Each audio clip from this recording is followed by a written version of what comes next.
This is Time Warner Cable's local edition. I'm Brad Pomerance. Aide Castro is with us. She is the mayor of the beautiful city of Lynwood, in which you grew up. Yes. You've lived there since you were, what, 6 months old? 6 months old. So how does it feel to have grown up in this city, seen it grow up, and now you're the mayor? You know, it's a bit surreal. Right. But definitely exciting and definitely a dream come true, to say the least, because I remember being a little girl, setting up my little stuffed animals and giving them speeches.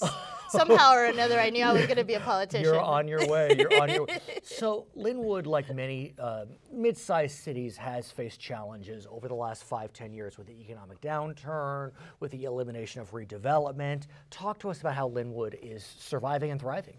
Well, you know what? When we lost redevelopment, it was kind of like a shock, and Right. we were all very upset at the beginning. But then after a while, we said, okay, we can be negative, or we can start focusing on how we're going to come up with solutions and alternatives. So we were able to start working on it right away. I do have a background in real estate myself, so it was easy for me to transition and kind of figure it out. And then also with my experience working in the state legislature, I was kind of getting some of the inside information as what the state was going to do for alternatives. Right. So what do? You know, you're, as you've told me, you're a dense city, only 5 square miles about. And so there's a lot of competition in trying to lure businesses into your city limits, especially in a community like yours where there's some nice cities around you. Right. You know, so it can be competitive. Well, you know, what we've done, the first thing we did was we made sure that we did create a successor agency.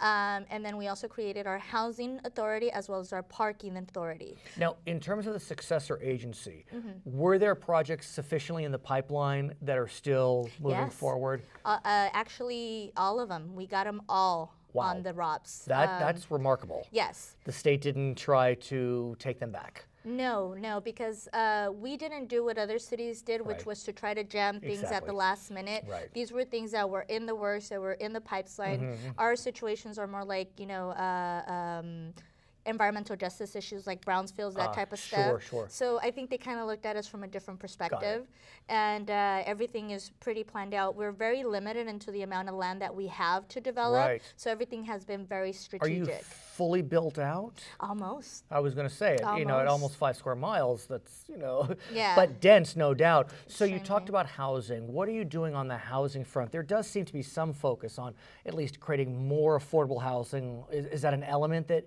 you're looking at in your city, or is that not necessarily? It's definitely an element. It's definitely needed.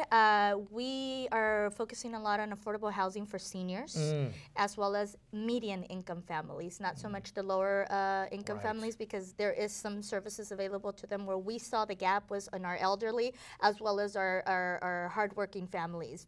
Sometimes they don't qualify because they're not necessarily, they don't make enough, but they don't make, So we focus more on that area, and it's allowed for us to tap into the tax credits, new market credits, those types of things. So it's just being creative. Yeah, what about the enterprise zones? Because that has also been not eliminated, but really it's a different beast than what it was before. You know what? I like the new enterprise zone. Many people have said that. Yeah, I prefer it because it actually gives more of an opportunity, and we were very involved from the beginning with our enterprise zone because we did have we did have it included. We actually have a department within the city that assists these businesses with filing their paperwork. So what are you doing now? Because now the enterprise zones are not geographically based, but more based upon what the business or area wants to do. We're educating the businesses because they're having a hard time understanding. So we're like, look, this is the opportunity to expand, buy new equipment. If you need to hire more people, don't worry about the paperwork. We'll help you. So it's more of an educational factor for us. Thanks for joining us. Her name is Aide Castro. She is the mayor